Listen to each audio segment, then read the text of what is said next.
Artificial intelligence, robots, and other advanced technologies are already transforming the world of work, and their impact is just beginning.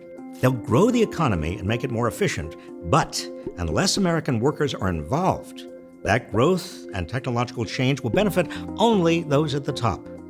The challenge of making economic growth and technological change benefit all working people, and not just those at the top, is the same challenge I've written about and talked about a lot over the years. It's the challenge of reversing widening inequalities of income, wealth, and political power.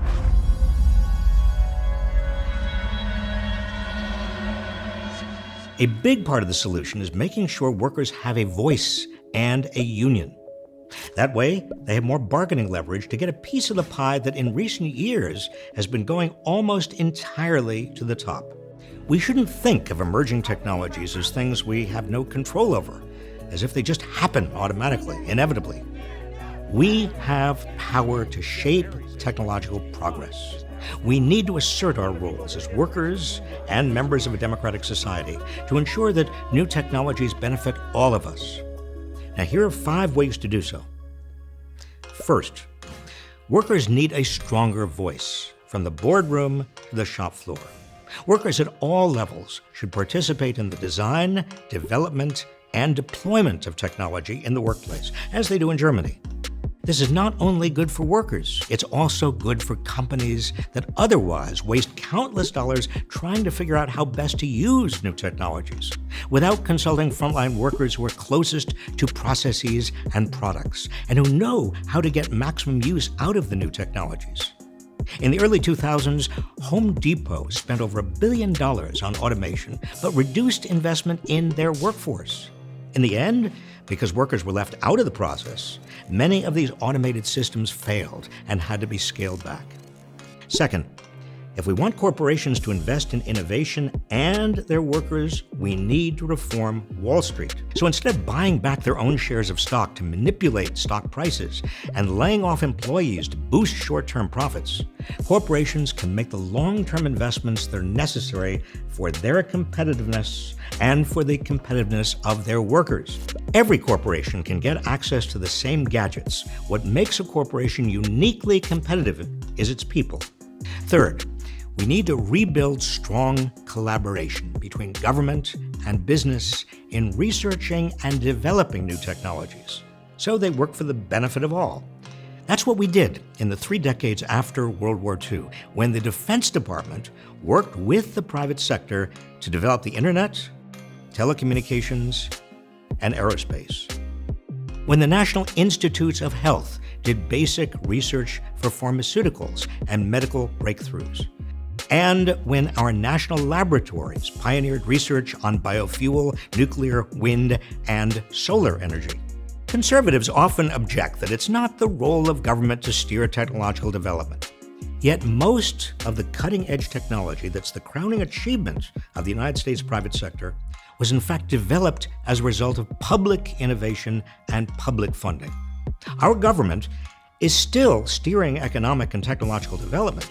We already have an industrial policy when the government bails out Wall Street banks, gives special tax breaks to oil, and hands out subsidies to big agriculture. But it's a backwards industrial policy, led by powerful industry lobbyists. But we have the capacity to steer economic development in order to generate broad-based prosperity, not just jaw-dropping incomes for a few innovators and investors. Fourth, a more open and forward-looking industrial policy can help steer the nation's economic growth toward combating our central challenges: climate change, poverty, our crumbling infrastructure, costly and inaccessible healthcare, and lack of quality education. Tackling big, ambitious goals like transitioning to clean energy can encourage collaboration between different sectors of the economy, backed by the right technologies that can also be sources of the good jobs of the future.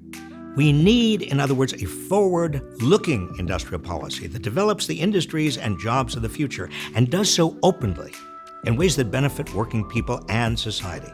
Finally, we need to assure that our workers are protected from the downsides, that new information technologies, along with their increasing potential for monitoring and surveilling workers, don't undermine worker autonomy, dignity, and privacy. That the use of algorithms to manage workers doesn't give top management unwarranted power in the workplace. Or that workplace technologies don't make work more unpredictable. Workers need some control over how these technologies and the data they produce are used. And for this, they need strong unions. New technologies advancing toward our workplace shouldn't reduce the standard of living of Americans. They should raise our standard of living. But that won't happen automatically. Workers need a voice. Government needs a responsible role. We deserve a forward-looking and open industrial policy. And the rules of the game need to be fair.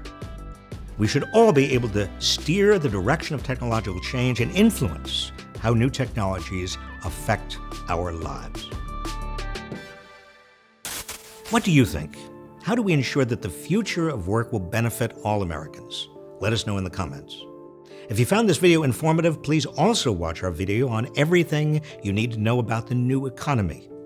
As always, thank you for watching, and please subscribe to this channel for more videos like this one.